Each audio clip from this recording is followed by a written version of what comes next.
Thyroid hormone যদি শরীরে কম থাকে তাহলে কি কি লক্ষণ দেখা যেতে পারে? যেমন একজন শিশু জন্মের পরে যদি তার থাইরয়েড হরমোন কম থাকে তার কিছু লক্ষণ পরিলক্ষিত হয়। যেমন সেই বাচ্চাটির ব্রেনের মাঝখানে যে ফ্রন্টানালি আমরা যে পাতলা নরম জায়গাটা থাকে সেই জায়গাটা অনেক বড় হয়ে যায় সাইজ। বাচ্চাটা ধীরে ধীরে দেখা যায় তার আহ, আহ, জন্মগত যে জন্ডিস আছে সেই জন্ডিসটা দীর্ঘ সময় ধরে থেকে যাচ্ছে। এবং অনেক ক্ষেত্রে বাচ্চা খুব কম কান্না করছে, বাচ্চা নড়াচড়া খুব কম করছে, বাচ্চার ডেভেলপমেন্ট কম হচ্ছে, গ্রোথ কম হচ্ছে।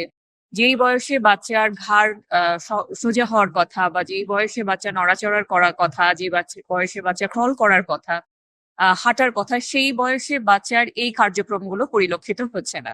এবং বাচ্চা পায়খানা খুব ধীর গতিতে করছে। তো এই লক্ষণগুলো একটা জন্মের পরে বাচ্চার যদি থাইরয়েড হরমোন কম থাকে তখন এগুলো দেখা যেতে পারে।